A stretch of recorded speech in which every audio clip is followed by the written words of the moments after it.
You know, one of the reasons that I absolutely hated the Republican Party back in the 1990s was the moral majority. People who were trying to legislate their religious values and force their religious values on everyone else. Now, last time I checked, the First Amendment was extremely clear in this regard. We have freedom of religion in this country. That means that you are allowed to practice whatever faith you want to practice or not to practice at all, and so am I. And so the idea of legislating fundamentalist Christian values into our laws was always really just anathema to what I believed. I was not raised in any sort of religion. I think I was agnostic at best for most of my life, and now I'm a deeply spiritual person, but I am not a Christian by any stretch of the imagination.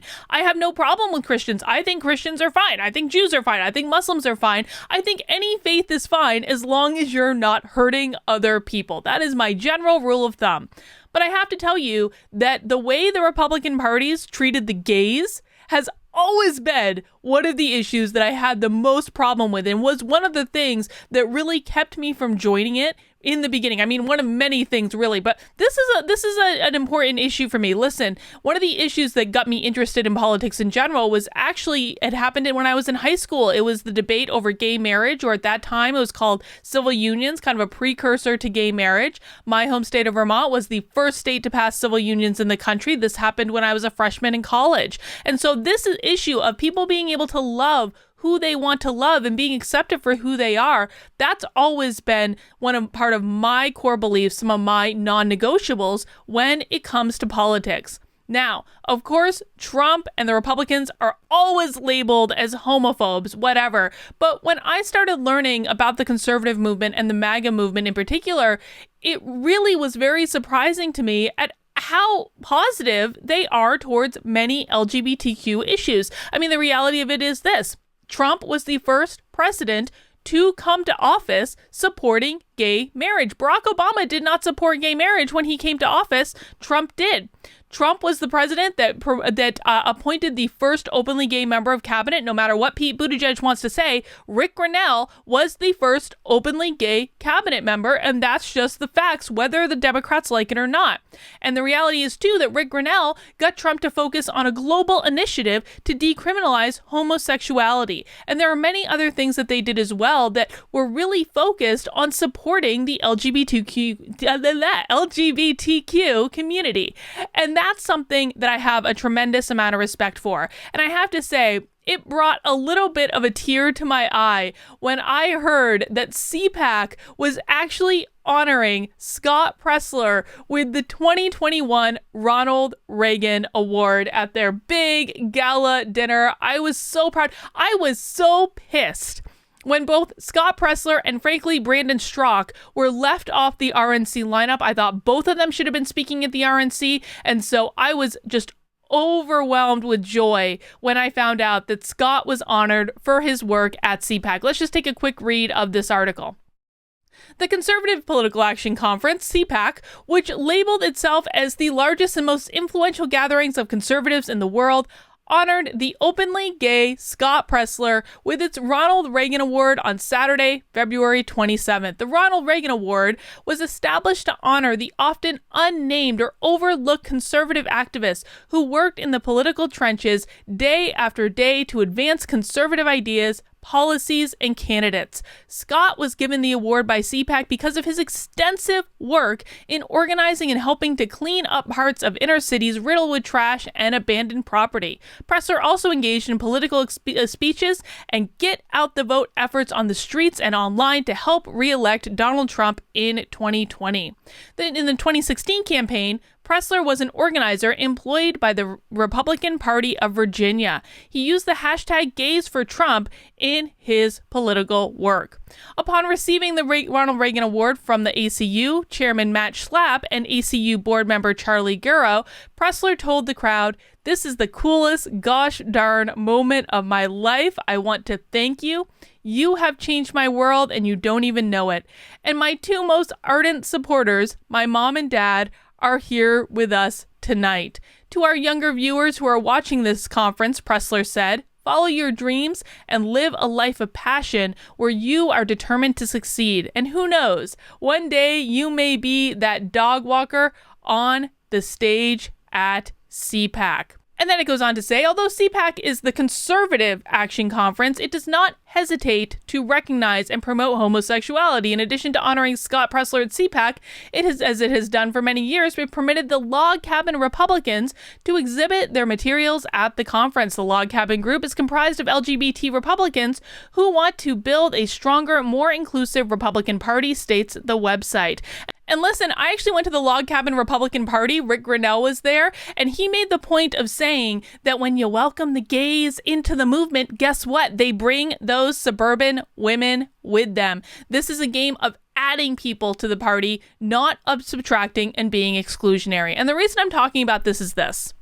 There is absolutely a faction within the Republican Party or the MAGA movement that is downright pissed that LGBT men and women are being accepted and welcomed into the party. Case in point, Lauren Witsky. I don't even know if I'm pronouncing her name right, but she is a GD terror. She was the Republican nominee for Senate in the state of Delaware, and she has been on a tirade for the last day, especially with Rick Grinnell, who is demanding her position on welcoming gays into the Republican Party. And she says, no, what you really mean is I sell out traditional marriage to appease 3% of the population who never votes for us anyway, which of course is absolutely wrong. The gay vote for Donald Trump was up exponentially over what it was in 2016.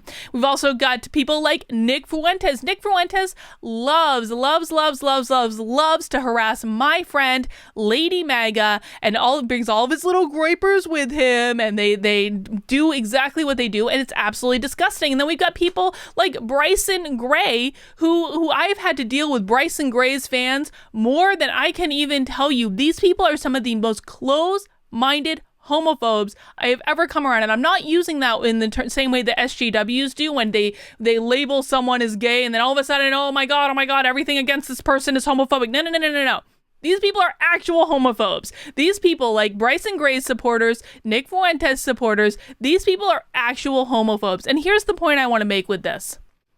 I think there is a delicate balancing act to be had about what do you do when you want to create a big tent movement that welcomes in a wide variety of ideas and perspectives. You need to be able to welcome in idiots like Bryson Gray's fans or Nick Fuentes' fans or any of these people. You need to be able to have a place for them if you are going to have a big tent movement. But the reality is this.